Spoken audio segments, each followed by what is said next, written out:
Welcome to another episode of Business by the Numbers. I'm your host, Hunt Emrys, CPA with Parmelis and Associates. So special thanks for this week's episode goes out to a client and listener, Mike, down at Bull Run 4x4 in Virginia. So we're going to have Mike on here in the future. He was actually graceful enough to say, Hunt, you looking for a guest? And I always am. But he's got an awesome, as you might know in the name, 4x4 and off-road shop, specializes in Jeeps. So if you're in the Bull Run, Virginia area, check them out. And if you're in the area, you probably have already heard of them. But I want to have them on here. I mean, most of you guys have probably dabbled in the aftermarket or performance world, and you probably change your mind, right? Because there's generally not a lot of money in there if you don't do it correctly. But Mike and his team have kind of figured it out and have a couple cool tips that I think could help other shop owners. So check that out in the coming weeks. However, this week, we're going to talk about the prospect of buying a current location or moving, right? So this is kind of what came on him.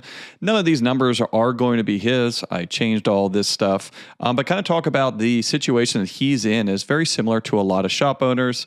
You know, can you afford it? Should you afford it? Should you stay? Should you move? And everything else in between. Before we get into that, I just want to stop and say thank you to you and the rest of the dedicated listeners. Remember, if you want to hear your question answered on here, just have a question for me or an idea for a future episode, shoot me an email at podcast@parmelis.com. And lastly, we cannot forget our dedicated sponsors, Napa Tracks and Promotive, for being such loyal supporters of the show and the aftermarket as a whole. The tale is as old as time, or at least for me it is, so that's 36 years, but it goes something like this. You worked as a technician, maybe at a dealership, maybe an independent shop, and started doing some side work, right? Maybe in your house garage. Once you got sick of your 9 to 5 or the side work became too much for your 9 to 5, that side work now became your 9 to 5. Once you grew out of your garage and you decided that you had to go find your own space, maybe you went and rented a shop. You hired some people, you built a business up, and now here you are faced with a possibility of buying that building and truly owning it outright. Right now, would you own it outright? No, you'd probably have an investor, being the bank, but at that point, you would own more or less everything that you do. Maybe you've already bought the building, or maybe you're a couple years out, but the general question, and what I usually get is, Hunt, I want to buy my building. Can I afford it? What does the nut look like that I have to put down, monthly expenses, etc.? So some of these are easy questions, right? And we'll talk about a little bit more in specific examples. But there's really one easy question on here. It's how much I had to put down. So there are deals out there where you can put 0% financing, and they do it for real estate. I see it advertised or kind of teased a lot more than I actually see deals come across my plate. Does it happen? Absolutely. Is there ways that you can kind of leverage SBA or bank financing with owner financing to put zero money down? Absolutely, right? Is it common? No. So when I tell people, you know, at the most, you would put down on a piece of real estate is like 20%. Generally 20% is for conventional deals. We see so many SBA deals that's probably what I would be, estimate for most people. Most SBA deals, you got to put around 10% down. So if you're thinking to yourself, Hunt, can I afford this? One of the biggest hurdles for a lot of people, just like residential real estate is, you can probably absorb the monthly expense, right? Arguably, might be a negligible change. The big thing for a lot of my clients is that cash, right? You're going to buy $1 million building. You got to have $100,000 in cash, and $100,000 in cash that you're willing to part with, right? So that is a big hurdle, but that is only part of the equation. So here is what you need to know to figure out the rest of that equation, right? So you've done that math in your head. All right, Hannah, I'm buying $1 million building, $2 million. I got the down payment, right? All right, I have a way to get that down payment. Now, can I actually afford this? What did the numbers look like? Here's where we get into the details. So what do you need to know to do this for your own equation? So you're going to need to know what your gross profit percentage is right now.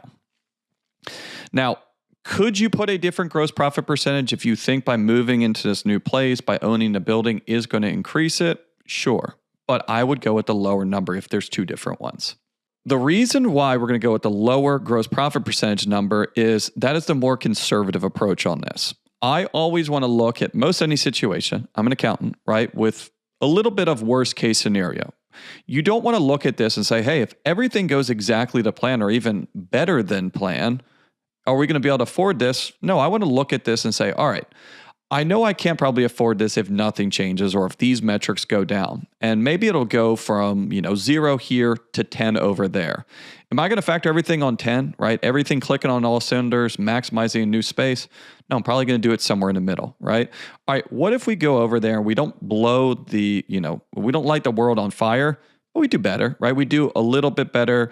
We don't fully maximize what we can do in this new place for a couple of years, right? So go conservative on this stuff. If you're thinking, Hunt, my gross profit percentage right now is 56%, do this exercise at 50%.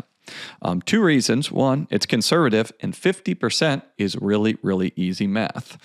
Now, if you're at 48%, should you go down? No, I mean, this is all projections, right? This is all assumptions. So to some aspect of this, it's not an exact science. It's not meant to be. But what I want to look at is saying, all right, where am I? Where do I need to be? And what happens if I fall somewhere in the middle? So you now know your gross profit percentage. You should know that anyways, but now you definitely know it.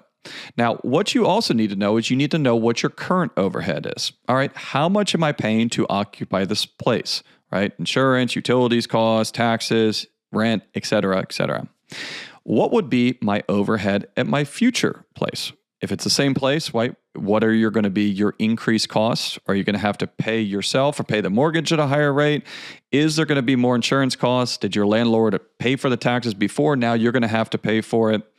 You should know both of those numbers pretty well, but if you don't know those exact numbers, what we're really looking for is the difference between the two. So if you don't know if your current overhead is $40,000 or $60,000, and you don't know if your future is going to be $60,000 or $80,000, that is okay. If you know how much it's going to go up, that is all you need for this exercise, right? So think in your mind, all right, what am I going to gain for what I spend? Because that's what we're going to be using that number for. So let's go down through this and work this exercise as if you've already done this and you figured out that you're right at around 50% gross profit and the increased monthly overhead is going to be roughly $10,000, right? Whether it's rent, insurance, utilities, move, it doesn't really matter that much in this case. Well, I guess for this case, we're going to do moving to a new place, right? Or somewhere where it's going to give us increased capacity. So the way that the situation looks like is this. So client calls me up and says, Hunt, looking to go to a new place on this. Right now doing about $100,000 in sales a month, $1.2 million a year. And we are busting at the seams, right? Guys are tripping all over each other. Can't get another tech in here because there's no space, right? We are physically limited. We have cars, we have demand, we just don't have the space. Right. So we look at this. All right. What are we paying in current place? What is market rates? What it's going to look like to move here, moving costs, advertising, right? There's so much more that goes into moving than just the overhead. But what we've realized is, all right, to go to this new place that's going to have, more promises and, higher capacity, a little bit larger square footage, it's going to cost us $10,000 extra a month in overhead.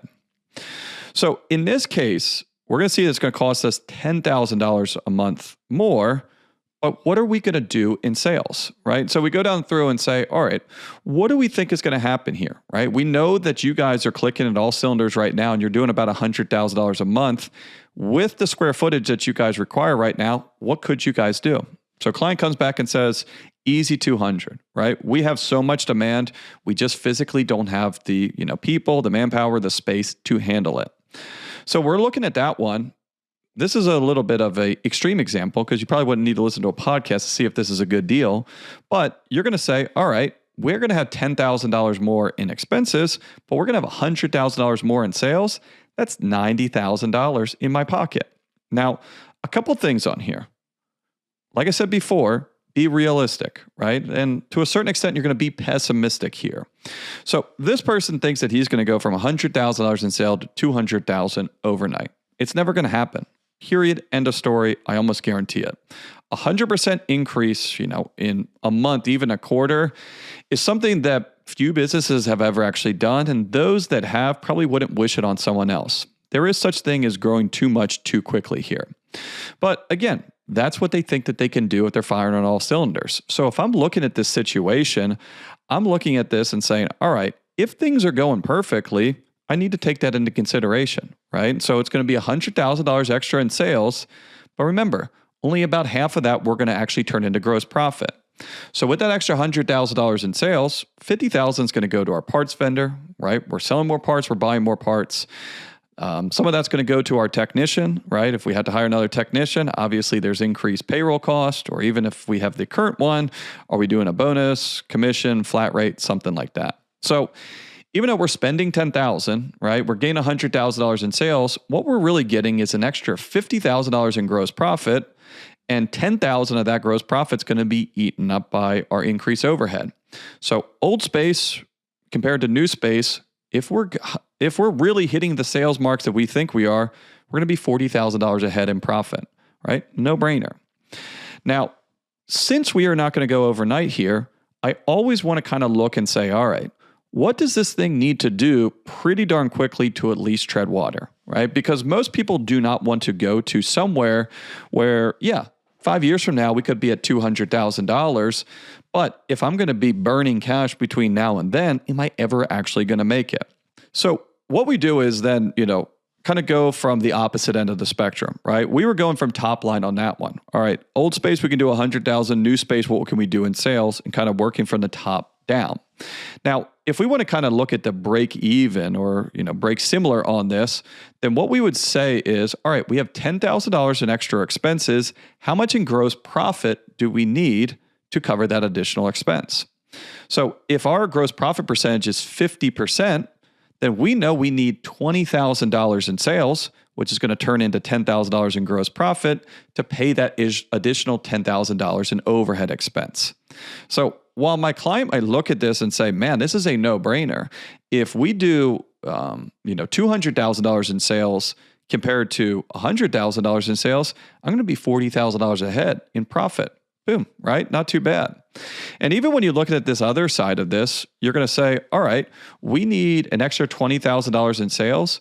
In a case like that, you could easily see how you could already be leaving that on the table just from inefficiency of your current team. And so this is a prime example where I look at this and say, obviously, tomorrow is not guaranteed, but looking at this, we need to do about 20% better in top line just to do the same. But look at the upside it's going to give us, right? Look at what we could do, but look at what we have to do just to do the same. It's not that far off from what we're currently doing right now. Now, there's other ways to look at this, right? Where is that $20,000 going to come from?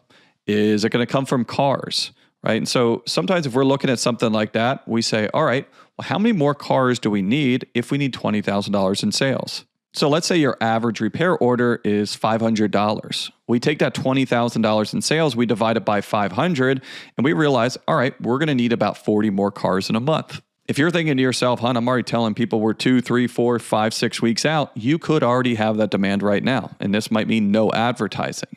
Now, if you don't have that demand and you're looking for work right now, it kind of gives you a goal of what you're going to need to step up in advertising. Same thing on the labor side of this, right? What does this look like in hours? What does this look like in production? So if I look at that $20,000 in additional sales and say, all right, half of that or about 10 grand is labor sales, how many hours am I going to need to sell to make an additional $10,000 in labor sales? So if I do 10,000 and let's say that this shop is at $125 an hour, that means that I'm going to have to do around 80 hours more in a month to hit that same $20,000 in additional sales, right? So I need to do an extra 80 hours in a month to get that $20,000 in sales that I need to cover my increased overhead, and it works out to be around 20 hours a week. If you're looking at a shop that is already close to 100% productivity on there, you might say, all right, well, if we need 20 hours a week, then I'm going to have to hire a person because I don't have 20 hours of capacity in my current team, right? So looking at this not only kind of judges if this makes sense or how realistic it would be to absorb these additional costs, it also looks to see if you're hiring right or if you need to start putting out some ads. Do your techs have 20 hours capacity? Can your advisor handle 40 more cars in a month? Most of the time when moving into a new space or increasing your overhead, you probably are going to need to add people to increase your capacity or increase your productivity. Limited by the space, right? Like we're talking about, kind of these closer ones, maybe not, but these numbers will tell you. This is kind of a no-brainer one that I just ran through it, right? And you might be thinking to yourself, well, Hunt, this is easy, but aren't these all going to be kind of a similar situation? In the past, Moving is always tricky, right? There's a lot of other aspects of moving your shop that come into play. So I have to kind of preface it with that. I forget what someone said, but if you move more than a mile away, it's kind of crazy how much your return customers drop off. People are creatures of habit. They're going to continue to go to the same place. And if another shop is there, they might just have their car fixed there. But staying in your current location in the past has almost always been a no-brainer, right? It's only like in the last 5 years or so that we've been seeing more and more situations where it doesn't make sense to buy the existing place or even, move and upgrade just because of real estate costs, right? It's really two aspects that in the recent time have really kind of changed things. And it's the skyrocketing real estate costs, and specifically in certain areas, and interest rates. So what we're seeing on the real estate cost, and I've talked about this in previous episodes, is there's a lot of places where I just don't see shops anymore. When I first started doing this, I had 2, maybe 3 shops in downtown San Francisco. We had a couple more as a company. We had clients in Palo Alto, a lot of places where you're like, oh, I don't think there's any shops there anymore. And that's true. Like there is a lot of places where we just don't have shops anymore. Zip codes, we used to have a presence that we don't. And there might not even be auto repairs in these places. All of my shops in San Francisco, when they sold their shops, people bought the business, the name, everything on it. Every single one of those, they bulldozed the shop and put up condos or something because it just became too valuable, right? The land itself was much more valuable to be used as a Starbucks, as condominiums, whatever might be. So that right there is a big aspect of this, right? You might be paying a rent that is fine and your landlord is 87 years old and he just doesn't know what the market is like. Now, when he passes or she passes and the kids take over, the real estate agent is going to know what the market is like. And that's where sometimes people get these surprises. Now, the other things on this is, just regular urban sprawl in a lot of places. 20, 30 years ago when you rented that facility, maybe it was buried out in the middle of nowhere. But as property values and land and, municipalities have been kind of expanding on this, you might now be in a very desirable place. And whether it's zoning, whether it's just property values, it's just very expensive to continue to operate a shop there. And lastly on this, the thing that has probably been a more recent impact is, hey, that building at 4% might not be that bad. That building at 8% is going to be double the monthly payment, if not more, and could be impossible. So just like we see with, residential mortgages, on the commercial side, some of these deals just no longer make sense at prevailing rates. Now, we'll see what they do on the rates. These rates should be coming down in upcoming years, but I don't think that if things are going well, I don't think we should see any or forecast any major decreases anytime soon. Now, if we do start seeing some rate decreases, is that going to change the market? Hey, we'll see. These are long-term rates, so there is already some of this expectation that rates will start to get cut at some point built in there. But this is hopefully about the worst we'll see on interest rates. It could be similar for a little bit of time, but hopefully, the next step is kind of going down a little bit.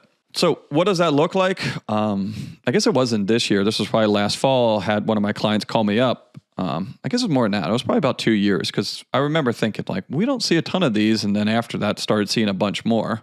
Landlord, client sat down with landlord, 5-year lease was up. I think this guy actually just had a handshake deal and got freaked out, was like, hey, I really need to get something official, right? Let me get a actual lease done up legality wise.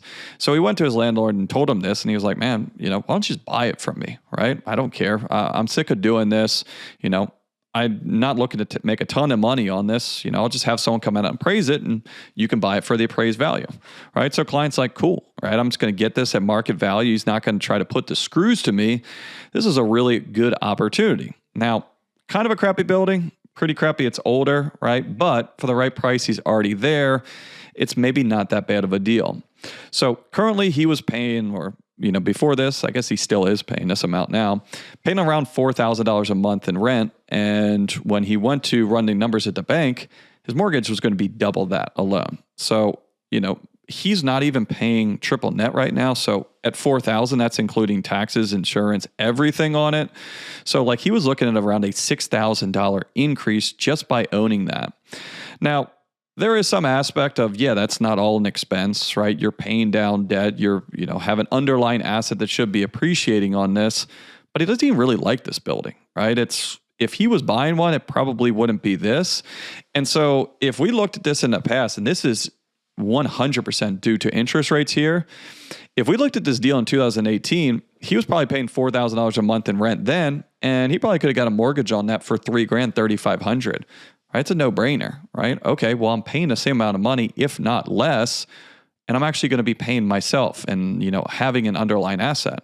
Now, flash forward today with interest rates as high as they were, and I think when he did this, it was like 9% or so, but he was looking at this of saying, all right, I'm going to have the same building, I'm going to have the same capacity, I'm going to have the same upside, right? But my downside is now much more because I'm doubling my rent cost, right? I'm doubling my facility cost for what benefit? And so this is one where, still to this day, he's renting on it, and he's really kind of, came to the conclusion of, what, I might not ever really own my real estate, and I'm okay with that. Now, if you don't own your real estate, do you have to have assurances from your landlord that he'll be able to sell it? Yeah, you do. And especially for a case like this, with the landlord getting up in years, need to have, the right of first refusal, or at least some options on here so that if your landlord does something, you still have time to act or react to it. Also, when selling the shop on it, as long as the landlord is willing to give amicable terms to a new buyer, I don't really see a whole lot of people saying, all right, I like that deal, but the person didn't own the real estate, or vice versa. For many buyers, hey, if they can get the real estate, then great, but it's not a huge issue. Is someone else going to be able to operate your facility in the future? So if my client, and let's just use this one, where it's $4,000 a month right now, but whether he buys it, someone else does, prevailing rate's probably going to be $8,000, if not more. And like I said, $8,000 for this place where it is just doesn't make a whole lot of sense. What my client plans to do, and he doesn't plan to sell anytime soon, is he's probably going to ride this lease out, but he's going to at some point start setting some money aside and just baking in, hey, I'm going to move, right? Because if he sells his business right now to someone and they think that they're going to have to move it anytime soon, the value and the interest level just drops, right? Well, once it moves, is it still that same shop? They don't want to take on that risk. And so what my client plans to do is, whether it's this renewal or maybe 10 years down the road, move to a new location, whether he runs it for 6, 12, 18 months there, but get the business back up and in a sustainable location from a profit level, sales level, and real estate. And then at that point, he doesn't have the concerns, or prospective buyer wouldn't have the concerns of, well, what if I lose the real estate? Now, again, if he can buy that property and he's going to be playing landlord to someone else, that's what he's hoping for. But again, if he has somewhere where, it's locked in as a rental and he's going to be able to get assurances for 10, 20 years, yeah, any buyer is going to be okay with that. So, like I said, to the actual question or the situation that, predicated this episode is kind of a similar story of what we're talking about here. Massive increases to overhead in a relative sense with maybe limited or non-existent capacity increases, right? What am I paying versus what am I getting, right? And so when we just looked at that, hey, we're paying double and we're getting the same. What do you do if you're faced in that situation? This is not, anyone's numbers on this. I did this because the math works out. But this is kind of in a nutshell, a handful of deals that I've seen. So let's go, and I'm going to paint this story. I wrote all this stuff down, so let's just try it from the top. So current shop is paying around $3,000 a month in rent, okay? Really, really cheap, $36,000 a year. It is a smaller shop, and they're limited by their capacity, so it's a 2-bay facility. The current landlord wants $4 million for the property, so it's out of the question. It's not worth it. It doesn't matter to you guys on this, but I just wanted to kind of explain to you, hey, the reason why this hypothetical shop is not staying is the landlord is just out of this world, right, on what he thinks it's worth. Also, why would we buy it, right? We know, just like we're talking about in the previous example, hey, we are limited by space. If we buy this, sure, we can do an addition, but at the end of the day, we're also just buying the space that we have right now, which we don't really want that much. So good news is real estate market is pretty active, right? So found a space up the road. So about quarter mile, 3/4 of a mile down the road. So, the logistics works. Customers will probably follow you there, all that good stuff. So the guy wants $3 million for it. Super good location, okay parking, only a 3-bay facility. So let's dive into this deal. So if we're looking at this, I won't get into what the overhead was and will be, but the difference is $15,000. So in order to go from the current 2-bay facility to this new 3-bay facility, it's going to cost them around $15,000 a month in overhead at least, right? Maybe more honestly than that, but let's just run it at $15,000. So as we found out before, let's figure out what we need to do to make the same amount of money, right? So if we need $15,000 in additional gross profit, because that's what our additional overhead is, then we know we're going to need around $30,000 in additional sales in a month to cover that expense. So like we did before, taking a look at the amount of hours to produce or just kind of rough numbers about what technicians are producing, like I said, his technicians are cranking out some work right now, right? And he's limited because he can only have 2 guys in there. And if he got a new space, he can add another one. However, his techs produce around $30,000 a month in sales right now. So if we look at this and my client says, all right, I'm going to be able to move to this new space to add a technician, right? Why are you adding a technician? No one adds a technician to increase sales. Sales are just that, right? They're just a number. You do this to increase gross profit and to ultimately increase profit. But in this situation, if we look at this and say, all right, if we can get to this new place, we can get another guy in there. And if he does as good as what my team is doing right now, he's going to do an extra $30,000 in sales a month. 50% of that, or $15,000, is going to turn her into gross profit. But our overhead is $15,000 higher, so every cent of that gross profit dollar is going to go to our increased overhead. So what we have is we have a business that has more technicians, more sales, more customers with the exact same amount of profit. That is what you call a nightmare situation. That is working harder, not smarter. Yeah, we are increasing our sales, we're increasing our people, we're increasing our probability of running into issues, but we stand to gain nothing out of this. That's if everything goes to plan, right? Just like we were talking about going from 100 to 200 before, that does not happen overnight. What if you have a down month, a down quarter, a recession, or your overhead is going to be $15,000 higher? What if your gross profit stays the same? Or God forbid, it starts to go down. Your downside is that much lower and your upside is really not higher at all in a relative sense. Sure, if you look at sales, your upside is now $30,000 a month higher. But like I said, we don't care about sales. We care about gross profit and ultimately profit. So if our upside is an additional $15,000 in gross profit, but we know that our overhead is going to be additional $15,000 in expense, then our upside is truly zero and our downside is massive, right? At least $15,000 extra a month, if not even more. To really close this option out here, like we mentioned before, we also have to factor in a down payment. And like I said, there are 0% loans out there, but we won't really see them that much. So if you're like this deal, my client's putting 10% down, they're all in, right? They would have to put together $300,000 in order to do this. So they're all in. They have no safety blanket. They have no savings account. And now they have an increased monthly nut that they need just to make the same amount of money. So when you look at these deals, can you factor in, well, hey, if this goes right, I'm going to win. If this doesn't, I'm going to fail. Have it be a 50-50 shot? Yeah, if you like to gamble, right? So the more aggressive, the more you need on this, the more of a gamble that it is. But this is why you got into business, right? Self-employed is not for the weak of heart and takes money to make money, but you got to make sure that you're doing this in a calculated way, right? Not emotional. If the upside is high enough on this, right, you'll be able to make that money back and you'll be able to increase your reserves or, pay back that safety net that you had built up on this. But like I said, if you don't have that increase, if you don't see those hypotheticals working out, then that decrease in gross profit or similar in gross profit is met with a massive increase in your overhead. And you could see that, small bit of cash that you have left over dwindle away very, very quickly. So does this mean that the dream of real estate ownership is dead to shop owners? No, not at all. And for most of the country, it's just like it's been for years. And it's a no-brainer and a really good opportunity for a lot of shops. But what I want you to get out of this is if you have the option to look at buying a shop, moving or whatever, that you look at the numbers on this. This is not something that should be done by emotional attachment and amount of years in the building, because like I said, there's a lot of times where this is just not a technicality, right? This is not a no-brainer. And maybe it doesn't work for you now. Maybe it does. Maybe it doesn't work for you now, but when this lease comes due, it is going to work. You're never going to know until you run these numbers for yourself. So as always, please share with friends. If you have any questions, comments, or ideas for a future episode, shoot me an email at podcast@parmelis.com.